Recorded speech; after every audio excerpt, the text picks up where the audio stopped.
안녕하세요, 시청자 여러분. 오늘 저희가 전해드릴 이야기는 평범한 요양원에서 일어난 믿기 힘든 실화입니다.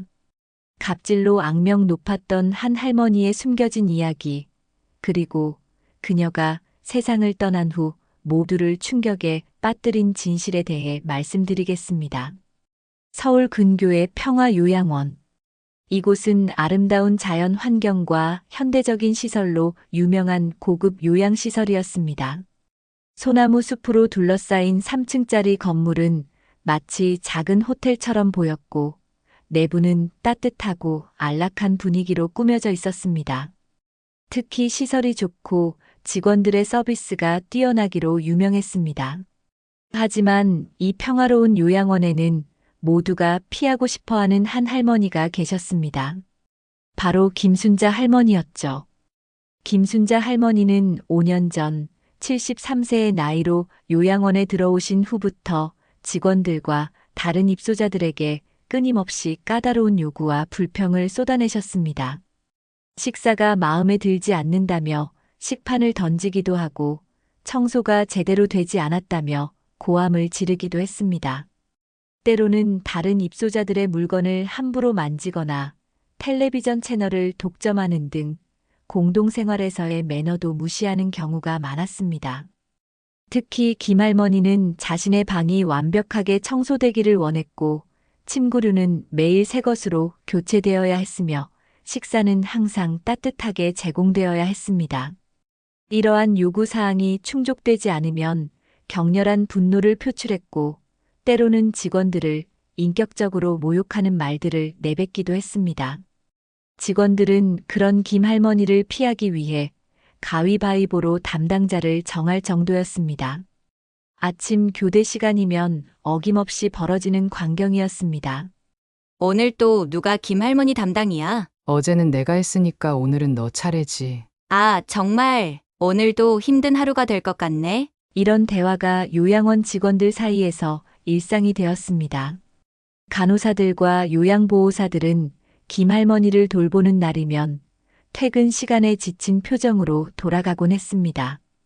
그러나 그들은 전문가로서의 책임감을 가지고 최선을 다했습니다. 야간 근무자들은 특히 힘들었는데, 김할머니는 자주 밤중에 벨을 누르고 사소한 요구를 하곤 했기 때문입니다. 물 한 잔이 필요해요. 베개가 너무 높아요. 창문에서 소리가 들려요. 이런 호출이 한밤중에 여러 번 반복되면 간호사는 다른 입소자들을 돌보는 것도 힘들어졌습니다. 특히 젊은 간호사 이미라 씨는 김할머니의 주요 타겟이었습니다. 항상 꼼꼼하고 친절했지만 김할머니는 유독 이미라 간호사에게 더 심한 말과 행동을 했습니다. 이미라는 27세의 신입 간호사로 대학병원에서 2년간 근무한 후 노인 간호에 관심이 있어 이 요양원에 지원했습니다. 그녀는 항상 밝은 미소와 차분한 태도로 환자들에게 다가갔고, 다른 입소자들에게는 인기가 많았습니다. 하지만 김할머니는 달랐습니다. 내가 뭘 안다고? 이런 것도 제대로 못하면서 내가 살아온 세월이 너보다 3배는 더 많아. 존중이란 걸 모르는군. 그렇게 대충 일하니까 아직도 이런 곳에서 일하는 거야. 제대로 된 병원은 너 같은 사람 안 뽑아. 젊다고 다 아는 것처럼 굴지 마. 내 실력으로는 평생 이런 데서 일할 거야. 이미라 간호사는 매일 이런 말을 들으면서도 묵묵히 자신의 일을 해냈습니다. 그녀는 김할머니의 말에 상처를 받기도 했지만 노인 간호의 어려움을 이해하고 있었고, 특히 감정 조절이 어려운 노인들에 대한 이해도 있었습니다. 그녀는 김할머니가 외롭거나 불안해서 그런 행동을 하는 것이라고 생각하며 자신을 위로했습니다. 다른 직원들은 이미라의 인내심에 감탄했습니다. 어떻게 그렇게 참을 수 있어? 나였으면 벌써 울면서 사표 냈을 거야. 이미라는 미소를 지으며 대답했습니다. 할머니도 이유가 있으실 거예요. 우리는 그분의 마지막 시간을 함께하는 사람들이니까 조금 더 이해해 드려야죠. 그런 이미라의 태도는 다른 직원들에게도 영향을 미쳤습니다. 그들도 점차 김할머니를 대하는 방식을 바꾸기 시작했고, 비록 여전히 어려움은 있었지만 조금씩 더 이해하려고 노력했습니다. 어느 날 요양원 원장인 박정호 씨가 직원 회의를 소집했습니다. 박정호 원장은 60대 중반의 노인의학 전문의였으며 30년 넘게 노인 의료 분야에서 일해온 베테랑이었습니다. 그는 이 요양원을 10년 전에 설립하여 최고의 시설로 발전시켰고 직원들 사이에서도 존경받는 인물이었습니다. 이날 회의는 김할머니에 관한 문제를 논의하기 위해서였습니다. 여러분, 김순자 할머니의 상태가 많이 나빠지고 있습니다. 최근 검사 결과 간암이 많이 진행된 상태입니다. 의사 선생님 말씀으로는 시간이 얼마 남지 않으셨다고 합니다. 3개월, 길어야 6개월 정도로 보고 있습니다. 회의실에는 무거운 침묵이 흘렀습니다. 김할머니가 까다롭고 힘들게 했지만 생명의 소멸 앞에서는 모두가 숙연해질 수밖에 없었습니다. 특히 그동안 알려지지 않았던 김할머니의 건강 상태는 직원들에게 충격으로 다가왔습니다. 할머니께서는 본인의 상태를 아시나요? 이미라가 조용히 물었습니다. 박 원장은 고개를 끄덕였습니다. 네, 알고 계십니다. 그리고 특별히 이 사실을 다른 입소자들에게는 알리지 말아달라고 하셨습니다. 할머니는 자신의 마지막을 조용히 보내길 원하시는 것 같습니다. 직원들은 서로를 바라보며 고개를 끄덕였습니다. 결국 그들은 전문가였고 어떤 상황에서도 환자를 최우선으로 생각해야 했습니다. 그동안 할머니를 돌보느라 여러분 모두 고생 많으셨습니다. 마지막까지 최선을 다해 모셨으면 합니다. 할머니께서 편안하게 지내실 수 있도록 각별히 신경 써주시기 바랍니다. 회의가 끝난 후 이미라는 자신의 휴게실로 돌아가 깊은 생각에 잠겼습니다. 그녀는 김할머니가 얼마나 외로웠을지, 그리고 그 외로움이 때로는 분노로 표출되었을 수도 있다는 생각이 들었습니다. 그날부터 이미라는 김할머니에게 더 많은 관심을 기울이기로 결심했습니다. 다음 날부터 이미라는 김할머니의 방문 시간을 조금씩 늘렸습니다. 단순히 약을 주거나 상태를 체크하는 것을 넘어 잠시 옆에 앉아 이야기를 나누려고 노력했습니다. 처음에 김할머니는 여전히 냉담했지만 이미라의 진심 어린 관심에 조금씩 마음의 문을 열기 시작했습니다. 오늘은 어떠세요, 할머니? 바깥 날씨가 정말 좋아요. 창문을 열어드릴까요? 할머니, 이 책 읽고 계신 거예요? 저도 이 작가 좋아해요. 다 읽으시면 제가 같은 작가의 다른 책도 가져다 드릴게요. 그래, 고마워. 짧은 대답이었지만 이미라에게는 작은 승리처럼 느껴졌습니다. 그녀는 매일 조금씩 김할머니와의 유대감을 쌓아갔고, 때로는 김할머니의 젊은 시절 이야기를 들을 수 있는 기회도 있었습니다. 김할머니는 서울에서 태어나 자랐다고 했습니다. 그 이상의 개인적인 이야기는 거의 하지 않았지만 가끔 오래된 서울의 모습이나 전쟁 후 재건되는 도시의 모습을 이야기할 때는 눈빛이 달라졌습니다. 그럴 때면 이미라는 김할머니의 다른 면모를 볼 수 있었습니다. 지식이 풍부하고 기억력이 놀라울 정도로 좋으며 때로는 유머 감각도 있는 여성이었습니다. 김할머니의 건강은 급속도로 나빠졌습니다. 이미라 간호사는 더 많은 시간을 김할머니 곁에서 보내게 되었습니다. 놀랍게도 병세가 악화될수록 김할머니의 태도에도 미묘한 변화가 생겼습니다. 여전히 까다롭고 불평이 많았지만 간혹 이미라 간호사의 손을 잡고 먼 산을 바라보며 말없이 앉아있기도 했습니다. 어느 날 이미라가 김할머니의 방에 들어갔을 때 할머니는 창가에 앉아 멀리 보이는 산을 바라보고 있었습니다. 그녀의 앙상한 손에는 오래된 사진 한 장이 들려 있었습니다. 할머니, 점심 식사 시간이에요. 오늘은 할머니가 좋아하시는 된장찌개가 나왔어요. 김할머니는 천천히 고개를 돌렸습니다. 그녀의 눈에는 눈물이 고여 있었습니다. 이라야, 이미라는 놀라서 할머니 곁으로 다가갔습니다. 할머니, 괜찮으세요? 어디 아프신 곳이 있으세요? 김할머니는 천천히 고개를 저었습니다. 아니, 그냥 옛날 생각이 나서 그래. 이 사진 속 남자가 보이니?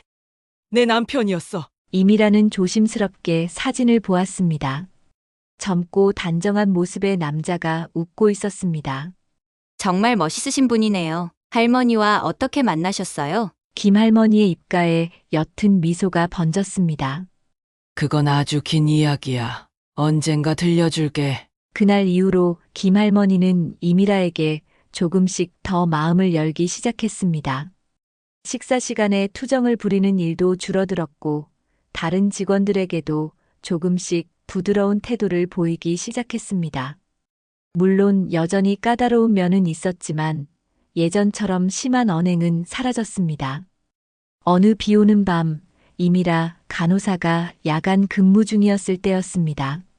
갑자기 김할머니의 방에서 비상벨이 울렸습니다. 이미라가 급히 달려가 보니 김할머니는 심한 복통을 호소하고 있었고 얼굴은 창백했습니다. 즉시 응급 조치를 취하고 구급차를 불렀습니다. 할머니, 곧 병원에 도착할 거예요. 제가 계속 옆에 있을게요. 김할머니의 손은 차갑고 떨리고 있었습니다. 구급차 안에서 이미라는 계속해서 할머니의 손을 잡고 있었습니다. 그때 김할머니가 작은 목소리로 말했습니다. 이라야, 내가 미안해. 그동안 너무 힘들게 했지. 이미라는 놀라서 김할머니를 바라보았습니다. 아니에요, 할머니. 괜찮아요. 제가 항상 곁에 있을게요. 김할머니는 희미하게 미소를 지었습니다. 넌 정말 착한 아이야. 내가 있어서 다행이야. 병원에 도착한 후 김할머니는 즉시 중환자실로 이송되었고 의사들은 밤새 그녀의 상태를 살폈습니다. 그러나 결국 그날 새벽 김할머니는 세상을 떠났습니다. 주치의는 이미라에게 할머니의 마지막 순간이 평화로웠다고 전했습니다. 소식을 들은 요양원의 직원들은 복잡한 감정에 휩싸였습니다.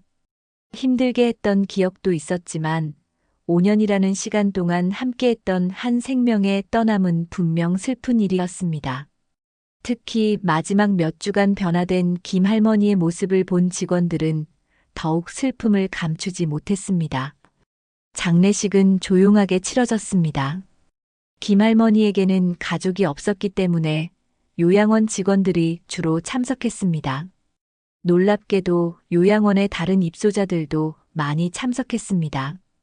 평소에는 김할머니를 피하던 사람들이었지만 마지막 작별 인사를 하기 위해 모인 것이었습니다. 김할머니가 처음엔 무서웠지만 나중엔 내가 외로울 때 같이 TV를 봐주셨어요. 그리고 가끔은 손녀 이야기도 들려주셨어요. 한 입소자의 말에 다른 사람들도 고개를 끄덕였습니다. 알고 보니 김할머니는 다른 입소자들과도 각자만의 방식으로 관계를 맺고 있었던 것이었습니다. 장례를 마친 일주일 후 예상치 못한 일이 벌어졌습니다.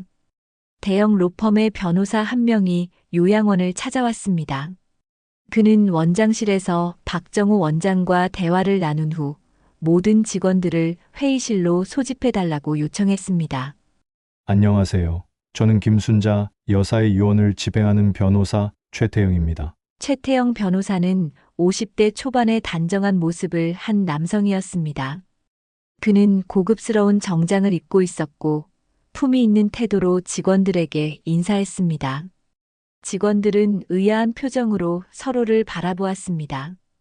김순자 여사라는 호칭도 낯설었고 유언을 집행할 만큼 재산이 있었다는 사실도 믿기 힘들었습니다. 먼저 김순자 여사의 진짜 신분에 대해 알려드려야 할 것 같습니다. 그분은 대성그룹의 창업주 김성태 회장의 외동딸이셨습니다. 순간 회의실은 술렁이기 시작했습니다. 대성그룹은 한국의 10대 재벌 중 하나였고 김성태 회장은 한국 경제 발전의 주역으로 알려진 인물이었습니다. 그의 딸이 그들의 요양원에 있었다는 사실은 충격적이었습니다.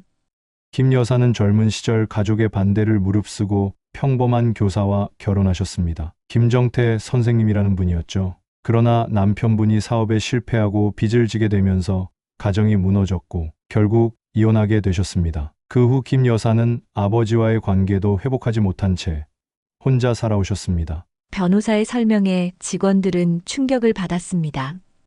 그동안 그저 까다롭고 고집 센 노인으로만 생각했던 김 할머니의 인생에 이런 아픔이 있었다니.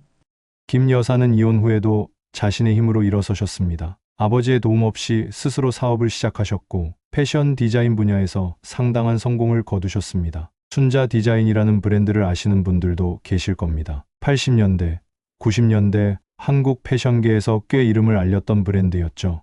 이미라는 깜짝 놀랐습니다. 순자 디자인은 그녀의 어머니가 자주 언급하던 브랜드였습니다. 어머니는 젊은 시절 그 브랜드의 옷을 한 벌 가지고 있는 것을 자랑스러워 했었습니다. 김 여사는 5년 전 자신의 건강이 나빠지기 시작하자 모든 재산을 정리하고 이곳 요양원에 입소하셨습니다. 그리고 자신의 진짜 신분을 숨긴 채 평범한 노인으로 지내기를 원하셨습니다. 사실 이 요양원을 선택하신 이유도 있습니다. 박정호 원장님의 노인 의료에 대한 철학과 이 시설의 인간적인 분위기가 마음에 드셨다고 합니다. 변호사는 서류 가방에서 편지 한 통을 꺼냈습니다. 이것은 김 여사가 남기신 유 원장과 함께 있던 편지입니다. 직원 여러분 모두에게 읽어드리겠습니다. 변호사는 안경을 꺼내 쓰고 조심스럽게 편지를 펼쳤습니다. 그리고 침착한 목소리로 읽기 시작했습니다. 평화 요양원의 모든 분들께 제가 떠난 지금 여러분은 제 진짜 정체를 알게 되었을 것입니다. 먼저 그동안 제가 보여드린 모습에 대해 진심으로 사과드립니다. 저는 평생 돈과 권력 속에서 살아왔고 그것이 가져다준 불행을 깊이 경험했습니다.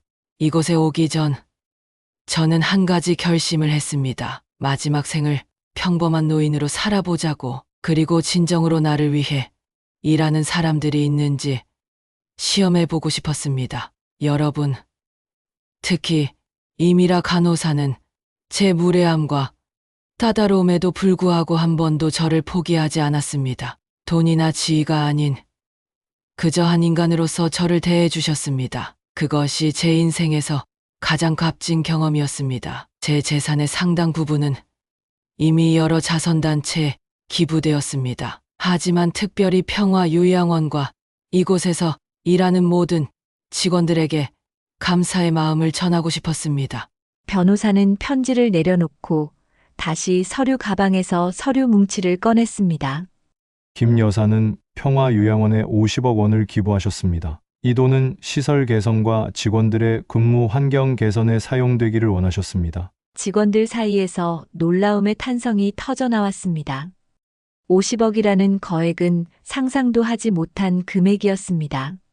또한 이곳에서 근무하는 모든 직원들에게 개인적으로 5천만 원씩을 유산으로 남기셨습니다. 특히 이미라 간호사에게는 별도로 3억 원과 강남에 있는 아파트 한 채를 남기셨습니다. 이미라 간호사는 눈물을 흘리기 시작했습니다. 그녀는 김 할머니가 마지막 순간에 자신의 손을 꼭 잡고 속삭인 말을 기억했습니다. 미라야, 고마워. 진심으로. 그때는 단순히 감사의 말로 들렸지만 지금 생각해보면 그것은 작별 인사였던 것 같았습니다. 이미라는 자신이 받은 유산보다 김 할머니가 자신을 특별히 생각해 주었다는 사실에 더 감동했습니다.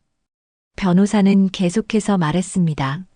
김 여사는 또한 모든 직원들이 해외여행을 다녀올 수 있도록 별도의 기금도 마련해 두셨습니다. 여러분이 힘든 일상에서 잠시라도 벗어나 휴식을 취하길 바라셨습니다. 그리고 요양원의 다른 입소자들을 위한 문화 프로그램과 여가 활동을 위한 기금도 10억 원 별도로 마련하셨습니다. 회의실은 이제 울음소리로 가득 찼습니다. 그것은 단순히 유산을 받게 된 기쁨 때문만은 아니었습니다. 김 할머니가 그들의 노고를 알아봐 주었다는 사실, 그리고 그동안의 행동에는 깊은 의미가 있었다는 것을 알게 된 감동 때문이었습니다. 마지막으로 김 여사는 자신의 생애를 담은 자서전을 집필하셨습니다. 아직 출판되지는 않았지만 원고는 완성된 상태입니다. 김 여사는 이 자서전의 모든 수익금을 소외된 노인들을 위한 재단에 기부하길 원하셨습니다. 그리고 이미라 간호사에게 이 출판 과정을 함께 해주길 부탁하셨습니다. 변호사는 잠시 말을 멈추고 이미라를 바라보았습니다. 이미라는 놀란 표정으로 고개를 들었습니다. 저에게요? 네, 김 여사께서는 이미라 씨가 자신의 이야기를 가장 잘 이해할 것이라고 생각하셨습니다. 책의 마지막 부분에 요양원에서의 5년을 담당할 사람으로 지목하셨습니다. 이는 단순한 유산을 넘어선 또 다른 신뢰의 표시였습니다. 김할머니는 자신의 생애 이야기를 완성하는 중요한 역할을 이미라에게 맡긴 것이었습니다. 변호사가 떠난 후 직원들은 오랜 시간 회의실에 남아 김할머니에 대한 이야기를 나누었습니다.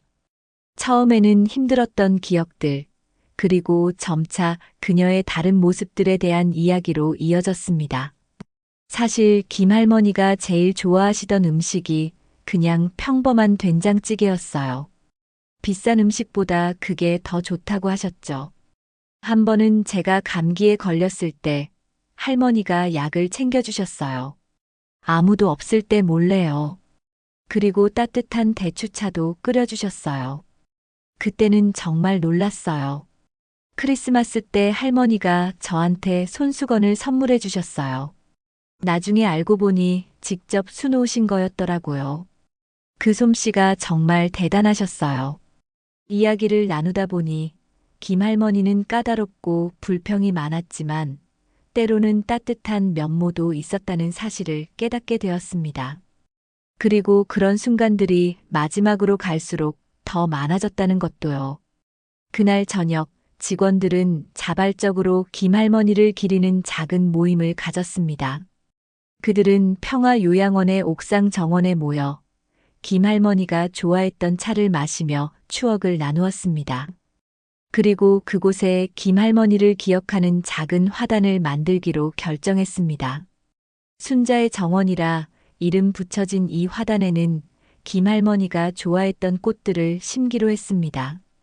이미라 간호사는 그날 밤 김할머니가 남긴 아파트를 방문했습니다. 강남의 고급 주택가에 위치한 이 아파트는 넓고 럭셔리했지만 의외로 소박하게 꾸며져 있었습니다. 현관문을 열자 깔끔하게 정리된 방들이 나타났습니다. 벽에는 몇 점의 그림들이 걸려 있었고 책장에는 다양한 분야의 책들이 가지런히 꽂혀 있었습니다. 거실 탁자 위에는 이미라 간호사 앞으로 된 편지 한 통이 놓여 있었습니다. 이미라는 떨리는 손으로 그 편지를 집어들었습니다. 미라에게 이 편지를 읽고 있다면 나는 이미 세상을 떠났겠지.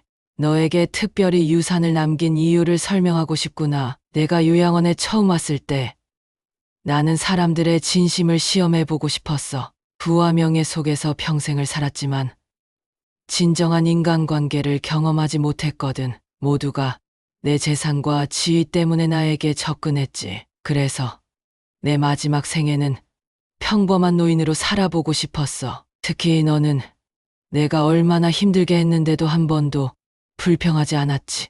때로는 엄격했고 가끔은 나에게 단호하게 말하기도 했지만 그것은 모두 전문가로서 해야 할 일을 한 것뿐이었다는 걸 알아. 너의 그런 모습이 내게는 큰 위로가 되었단다. 나는 평생 돈을 위해 살았고 그것이 가족도 사랑도 모두 앗아갔어. 하지만 마지막 5년은 진정한 인간의 가치가 무엇인지 배울 수 있었어. 그것은 돈이나 권력이 아니라 서로를 향한 존중과 배려, 그리고 어려운 상황에서도 포기하지 않는 책임감이었지. 내가 남긴 것들이 내 인생에 도움이 되길 바라. 하지만 더 중요한 것은 내가 지금처럼 따뜻한 마음을 잃지 않고 살아가길 바란다는 거야. 그것이 진정한 부이니까. 마지막으로 이 아파트에 있는 서재의 책장 뒤에는 금고가 있어. 비밀번호는 내가 요양원에 입소한 날짜야. 그곳에는 내 일생을 기록한 일기장들이 있단다. 시간이 날 때 읽어보렴. 부와 명예가 가져다주는 허무함과 진정한 행복이 무엇인지에 대한 나의 깨달음이 담겨 있으니까. 그리고 내 자서전 원고도 있어. 출판사와는 이미 계약이 되어 있지만 마지막 부분은 내가 완성해 주길 바라. 요양원에서의 5년. 그리고 내가 본 나의 모습을 솔직하게 담아주었으면 해. 좋은 점도 나쁜 점도 모두 그것이 진정한 나의 모습일 테니까. 미라야, 고마워. 내가 있어. 내 마지막 생이 의미 있었단다. 김순자 올림. 이미라 간호사는 편지를 읽고 한참을 울었습니다. 그녀는 김할머니의 삶이 얼마나 복잡하고 다층적이었는지 이제야 조금 이해할 수 있을 것 같았습니다. 그리고 서재로 가서 책장 뒤에 금고를 찾았습니다. 비밀번호를 입력하자 금고가 열렸고 그 안에는 오래된 일기장들이 가지런히 정리되어 있었습니다. 또한 내 생애의 진실이라는 제목의 두꺼운 원고 뭉치도 있었습니다. 그녀는 일기장을 하나 꺼내 펼쳤습니다. 첫 페이지에는 어린 시절의 김순자가 쓴 듯한 글이 적혀 있었습니다. 오늘 아버지가 또 회사 일 때문에 내 생일에 오지 못했다. 케이크와 선물은 많지만 정작 내가 원하는 건 아버지와 함께하는 시간인데 엄마는 아버지가 우리 가족을 위해 열심히 일하는 거라고 말했지만 나는 그냥 아버지가 보고 싶다. 이미라는 계속해서 일기장을 넘겨보았습니다. 그곳에는 부유한 집안의 외동딸로 태어나 모든 것을 가졌지만 정작 사랑과 관심은 받지 못했던 한 여자의 인생이 기록되어 있었습니다. 오늘 고등학교 졸업식이었다. 아버지는 해외 출장이라 오지 못했다. 엄마와 둘이서 찍은 사진이 조금 쓸쓸해 보인다. 주변의 친구들은 모두 가족들과 함께 축하받는데 대학교에 입학했다. 아버지가 원하는 경영학과다. 내가 정말 하고 싶었던 건 미술이었는데 하지만 아버지를 실망시키고 싶지 않아서 순순히 따랐다. 언젠가는 내 진짜 꿈을 이룰 수 있을까? 오늘 약혼식이 있었다. 그는 나를 사랑한다고 했지만 그의 눈에서 나는 진심을 보지 못했다. 아버지의 사업 파트너의 아들과의 결혼. 이것도 결국 비즈니스의 일부일 뿐인가. 나는 그저 거래의 일부분인 것 같아 마음이 아프다. 오늘 미술 수업에서 새로운 선생님을 만났다. 김정태 선생님. 그는 내 그림을 보고 진심으로 칭찬해 주었다. 그의 눈빛은 따뜻했고 말투는 진실했다. 오랜만에 누군가가 나 자신을 바라봐주는 기분이었다. 오늘 아버지에게 반항했다. 나는 정태를 사랑한다. 그는 평범한 교사지만 그의 눈에서 진심을 볼 수 있다. 아버지는 경로하셨다. 내가 어떻게 감히 그런 무일푼한 선생과 결혼하겠다고? 절대 허락할 수 없다. 하지만 이번만큼은 내 선택대로 살 것이다. 아버지가 나를 가문에서 내쫓는다 해도 상관없다. 결혼식은 소박했다. 아버지는 오지 않으셨다. 하지만 괜찮다. 나에게는 정태가 있으니까. 그와 함께라면 어떤 어려움도 이겨낼 수 있을 것 같다. 오늘부터 나는 김순자가 아닌 김정태의 아내로 새 삶을 시작한다. 우리의 작은 아파트는 비록 좁지만 행복으로 가득하다. 정태는 매일 아침 내게 커피를 내려주고 저녁에는 함께 요리를 한다. 돈은 많지 않지만 이런 소소한 행복이 내게는 더 소중하다. 정태가 사업을 시작했다. 교사를 그만두고 새로운 도전을 한다고 한다. 요즘 교사 월급으로는 살기 힘들다면서. 나는 그를 응원한다. 하지만 마음 한구석이 불안하다. 정태는 사업에 대해 잘 모르는데 사업은 실패했다. 빚이 산더미처럼 쌓였다. 정태는 달라졌다. 술을 마시고 나에게 소리를 지르기도 한다. 이것이 사랑의 끝인가? 그래도 나는 포기하고 싶지 않다.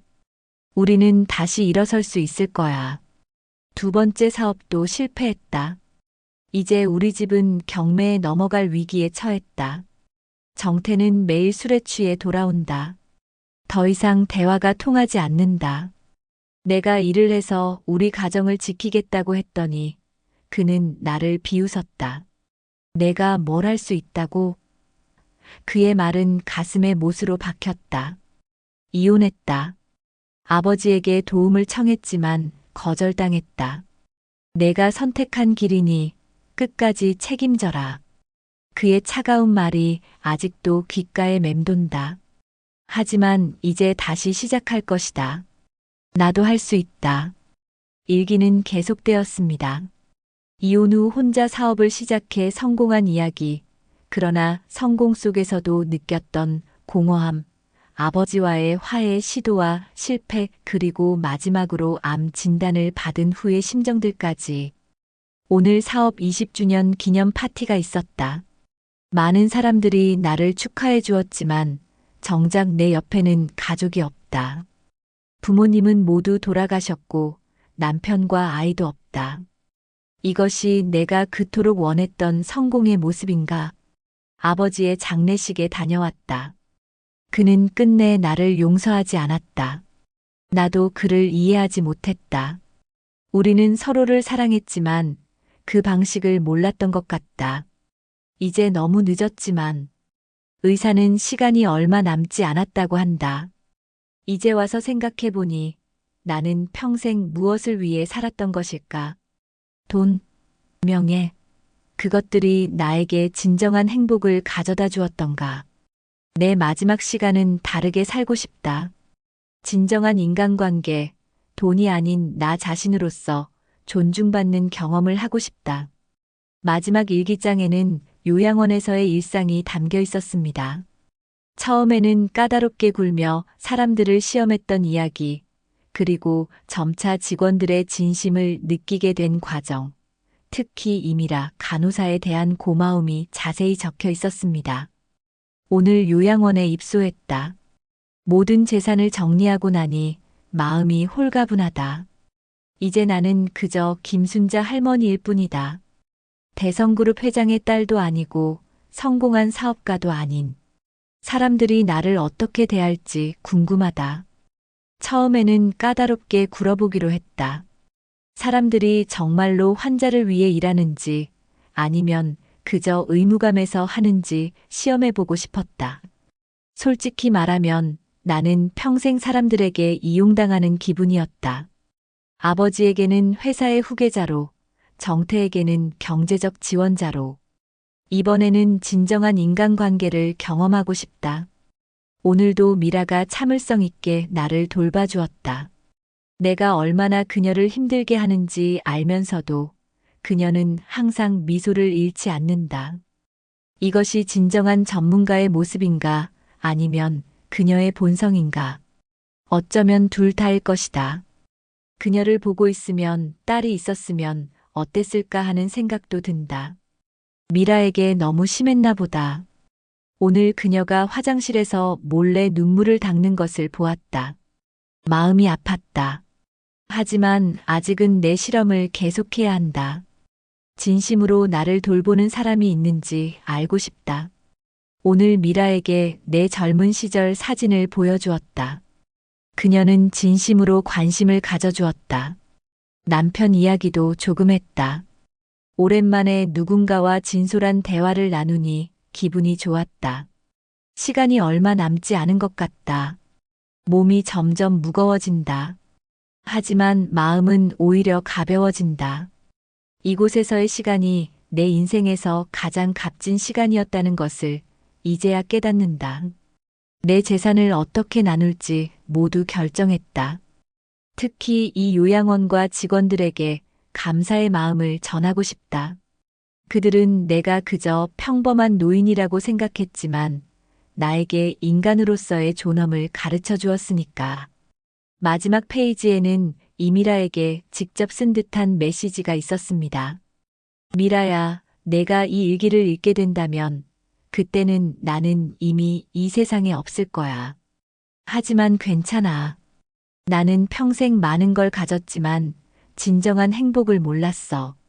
그런데 마지막 5년간 특히 너를 통해 진정한 인간관계가 무엇인지 배웠단다.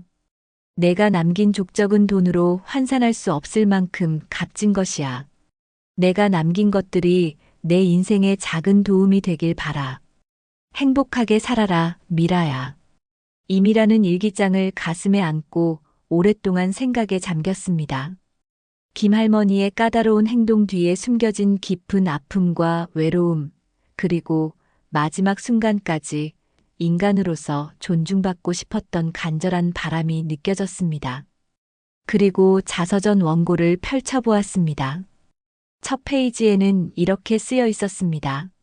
내 생애의 진실 마이너스 김순자 자서전. 원고는 1940년대 김순자의 출생부터 시작해 한국 전쟁을 겪은 어린 시절, 부유한 환경에서의 성장기, 아버지와의 갈등, 첫사랑과의 만남과 이별, 사업 성공과 실패, 그리고 인생의 의미에 대한 깨달음까지 상세히 기록되어 있었습니다. 글쓰기 솜씨가 뛰어났고, 때로는 유머러스하게, 때로는 가슴 아프게 자신의 삶을 담아냈습니다. 마지막 장에는 이렇게 쓰여 있었습니다. 요양원에서의 5년은 이미라 간호사가 완성해 줄 것이다. 그녀는 내가 진정으로 신뢰하는 유일한 사람이다. 그녀의 눈을 통해 본 나의 모습이 어떨지 궁금하다. 아마도 까다롭고 힘든 노인일 테지만 어쩌면 그 속에서 진정한 나를 발견했을지도 모른다. 이미라야, 이 이야기의 마지막을 부탁한다. 그리고 나의 마지막 메시지를 전해다오. 인생에서 진정으로 중요한 것은 돈이나 명예가 아니라 사람과 사람 사이의 진정한 관계라는 것을. 이미라는 눈물을 닦으며 결심했습니다. 그녀는 김할머니의 마지막 부탁을 들어줄 것입니다. 자서전의 마지막 장을 완성하고 그 메시지를 세상에 전할 것입니다. 다음 날, 이미라는 요양원으로 출근했습니다. 직원들은 모두 김할머니에 대해 이야기하고 있었습니다. 그동안 어렵게만 생각했던 노인에게 이런 삶이 있었다니, 그리고 그런 시험 속에서도 자신들이 끝까지 최선을 다했다는 사실에 모두가 뿌듯해했습니다. 박정호 원장은 김할머니가 남긴 기부금으로 요양원을 어떻게 발전시킬지에 대한 계획을 세우고 있었습니다. 직원들의 처우 개선, 더 나은 시설 구축, 그리고 더 많은 노인들을 위한 프로그램 개발 등이 논의되었습니다. 김 할머니는 우리에게 중요한 교훈을 남기셨습니다. 원장이 말했습니다. 우리가 돌보는 모든 분들은 각자의 인생과 이야기를 가진 소중한 존재라는 것을요. 우리는 그분들의 마지막 여정을 함께하는 동반자로서 더욱 존중과 사랑으로 일해야 합니다. 모든 직원들이 고개를 끄덕였습니다. 김할머니가 남긴 유산은 단순히 물질적인 것만이 아니었습니다. 그것은 인간 존중의 가치, 그리고 때로는 까다롭고 이해하기 어려운 행동 뒤에 숨겨진 깊은 상처와 외로움을 이해하는 마음이었습니다. 이미라는 김할머니가 남긴 아파트에 이사했습니다. 그곳에서 그녀는 김할머니의 일기를 계속 읽으며 한 인간의 삶이 얼마나 복잡하고 다층적인지 깨닫게 되었습니다. 그리고 자신도 언젠가는 나이가 들어 누군가의 돌봄을 받게 될 때 김할머니처럼 단순히 까다로운 노인이 아닌 한 인생의 이야기를 가진 존엄한 인간으로 대우받고 싶다는 생각을 했습니다.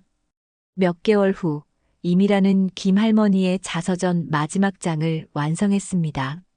그녀는 요양원에서의 5년 동안 김할머니가 어떻게 변화했는지, 처음에는 까다롭고 어려운 환자였지만 점차 따뜻한 인간적인 면모를 보여주기 시작했다는 것, 그리고 마지막 순간에는 진정한 감사와 사랑을 표현했다는 것을 솔직하게 담아냈습니다.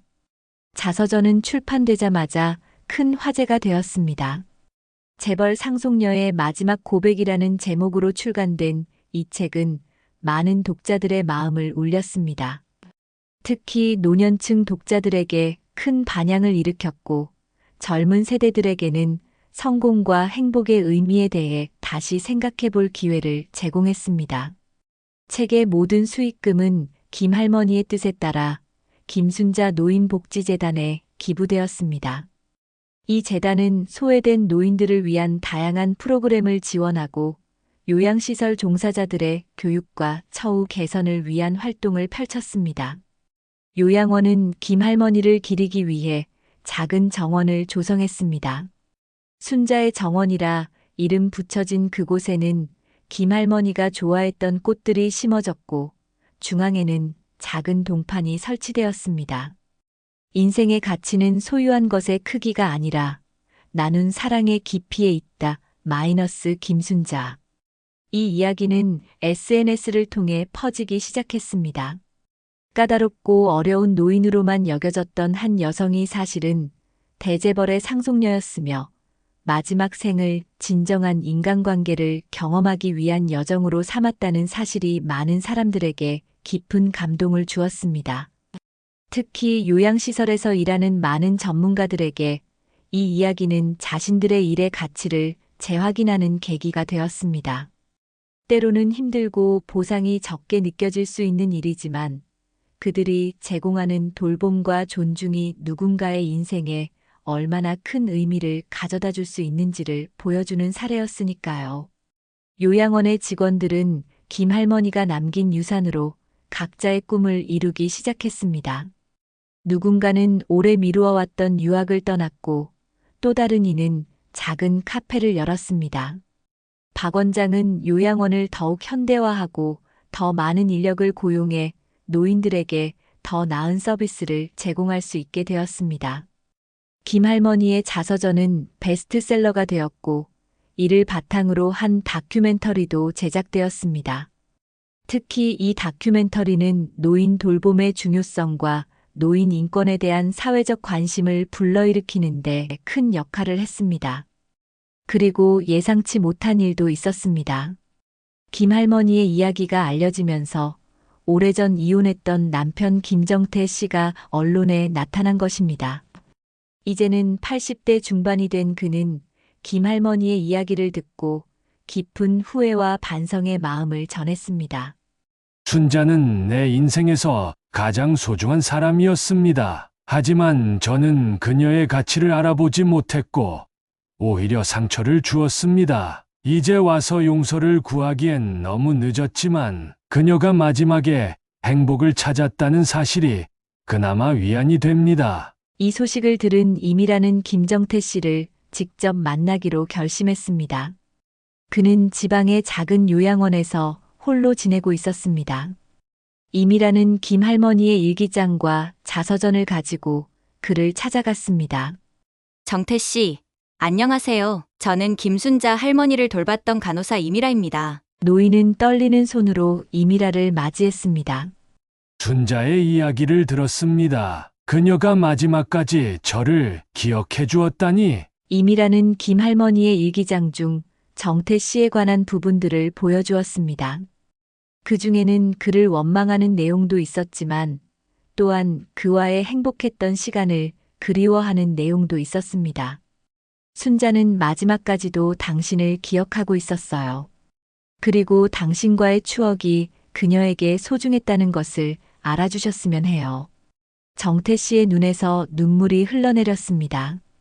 내가 너무 어리석었소. 사업에 실패하고 자존심이 상해서 그녀의 진심을 받아들이지 못했어. 그녀가 나를 도우려 했을 때 나는 오히려 그녀를 밀어냈지. 그것이 내 인생 최대의 실수였소. 임이라는 정태 씨의 손을 잡고 위로했습니다.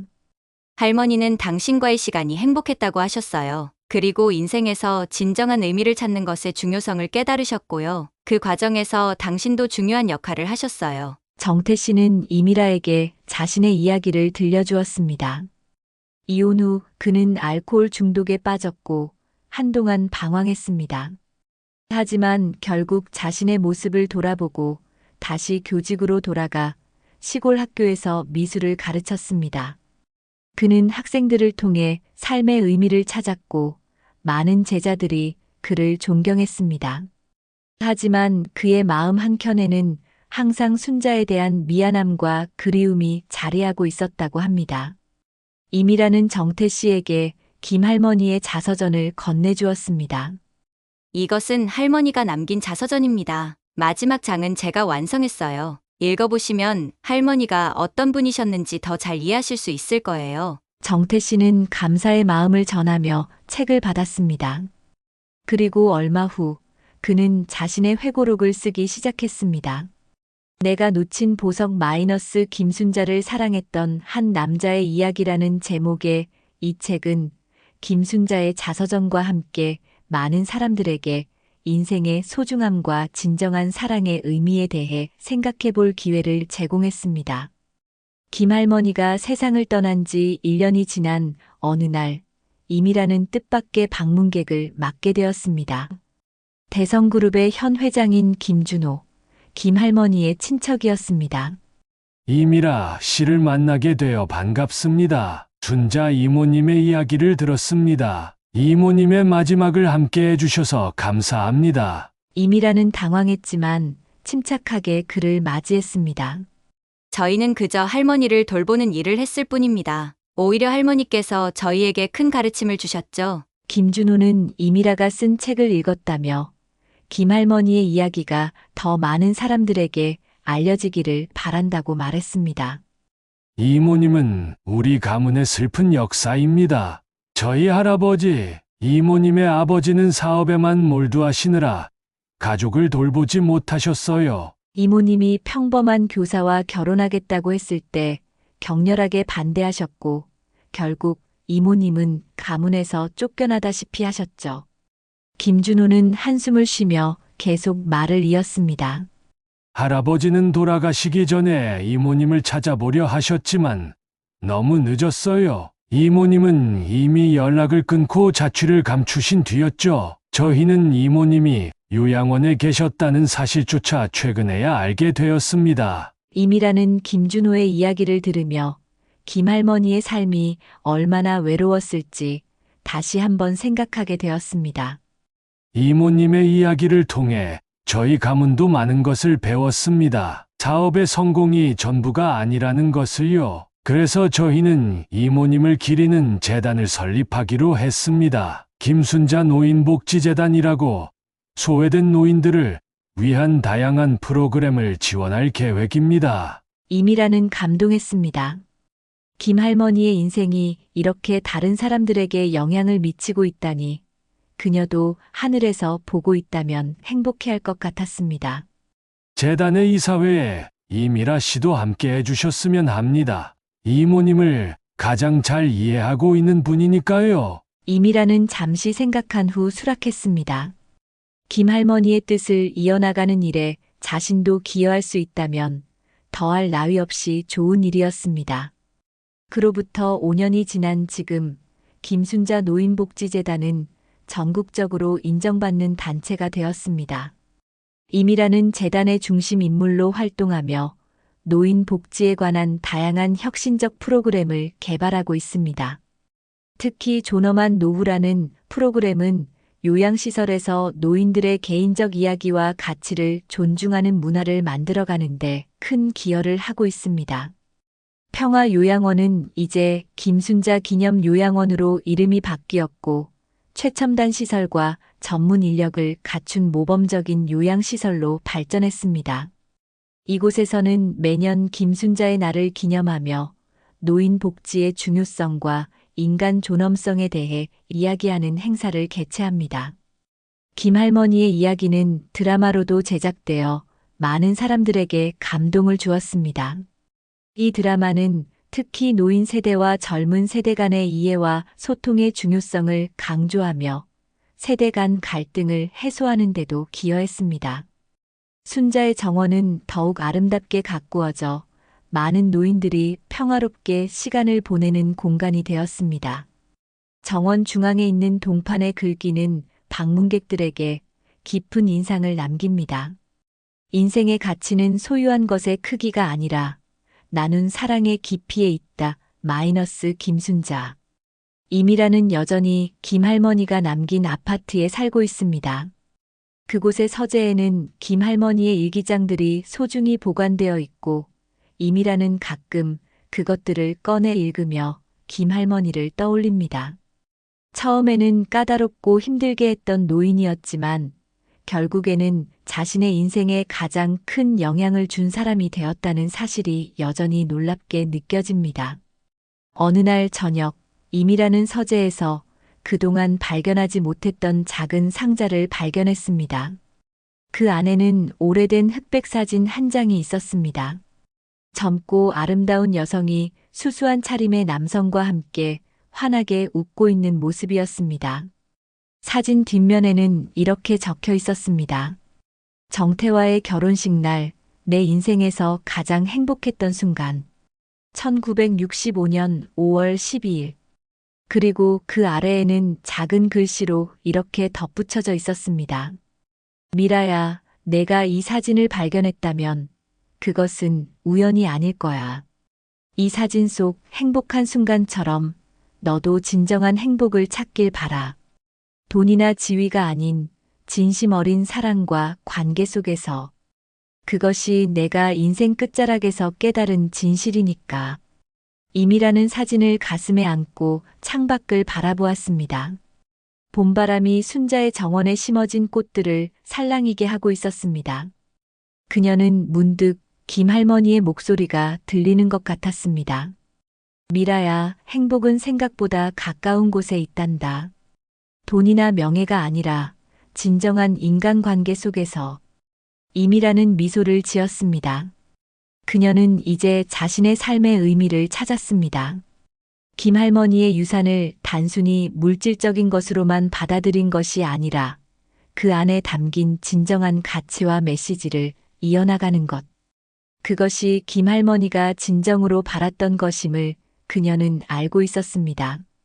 요양원에서 갑질하던 할머니, 사실은 재벌 상속녀. 그녀가 떠난 후 직원들이 오열한 이유는 단순히 유산 때문이 아니었습니다. 그것은 인생의 마지막 순간까지 진정한 인간관계를 찾아 헤맸던 한 영혼의 여정, 그리고 그 과정에서 자신들이 그녀에게 의미 있는 존재였다는 사실을 깨달았기 때문이었습니다. 이 이야기는 우리에게 묻습니다. 진정한 부란 무엇인가? 성공한 인생이란 무엇인가? 그리고 우리는 어떻게 살아가야 하는가? 김순자 할머니의 이야기는 계속해서 많은 사람들에게 영감을 주고 있습니다. 부와 명예보다 중요한 것이 있다는 것, 그리고 인생의 마지막 순간에 후회 없이 미소 지을 수 있는 삶을 살아가는 것의 중요성을 일깨워주고 있습니다. 어쩌면 우리 모두의 주변에도 김순자 할머니 같은 분들이 계실지도 모릅니다. 겉으로는 까다롭고 이해하기 어려운 행동을 보이지만 그 안에는 깊은 아픔과 외로움, 그리고 인간적인 존중을 갈구하는 마음이 숨겨져 있는 분들. 우리는 그분들을 어떻게 대하고 있는지 다시 한번 생각해 볼 필요가 있지 않을까요? 이미라 간호사가 완성한 김순자 할머니 자서전의 마지막 문장으로 이 이야기를 마무리하겠습니다. 김순자 할머니는 평생 부와 명예를 쫓아 살았지만 마지막에는 그것들이 가장 중요한 것이 아니라는 사실을 깨달았습니다. 그리고 그 깨달음을 우리와 나누셨죠. 할머니께서 남긴 가장 소중한 유산은 돈이 아니라 바로 이 깨달음이었습니다. 우리 모두는 각자의 방식으로 행복과 의미를 찾아 살아갑니다. 하지만 결국 인생의 끝에서 가장 중요한 것은 우리가 얼마나 많은 것을 가졌는가가 아니라 얼마나 많은 사랑을 나누었는가일 것입니다. 김순자 할머니, 그 가르침에 감사드립니다. 지금 이 순간에도 전국의 수많은 요양원에서는 많은 노인분들이 자신만의 이야기를 안고 살아가고 있습니다. 그들 중에는 김순자 할머니처럼 화려한 과거를 가진 분도 있을 것이고 평범하지만 의미 있는 삶을 살아온 분들도 있을 것입니다. 중요한 것은 그들 모두가 한 인간으로서 존중받을 가치가 있다는 것입니다. 우리가 그들에게 베푸는 작은 친절과 관심이 누군가의 인생 마지막 순간을 의미 있게 만들 수 있다는 사실을 기억해야 합니다. 김순자 할머니의 이야기가 우리 모두에게 깊은 울림을 주는 이유는 그것이 단순한 재벌 상속녀의 반전 스토리가 아니라 인간의 보편적인 욕구와 행복에 대한 이야기이기 때문입니다. 우리 모두는 부와 명예를 좇기도 하지만 결국 진정으로 원하는 것은 사랑과 이해, 그리고 인간으로서의 존엄성입니다. 이 이야기가 여러분의 마음에도 작은 변화를 가져오길 바랍니다. 그리고 언젠가 여러분이 노인이 되었을 때 김순자 할머니처럼 인생의 진정한 의미를 깨닫고 미소 지을 수 있기를 바랍니다. 요양원에서 갑질하던 할머니, 사실은 재벌 상속녀. 그녀가 떠난 후 직원들이 오열한 이유.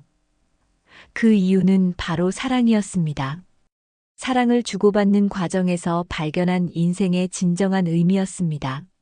김순자 할머니, 당신의 이야기는 계속해서 많은 사람들의 가슴에 울림을 줄 것입니다. 감사합니다.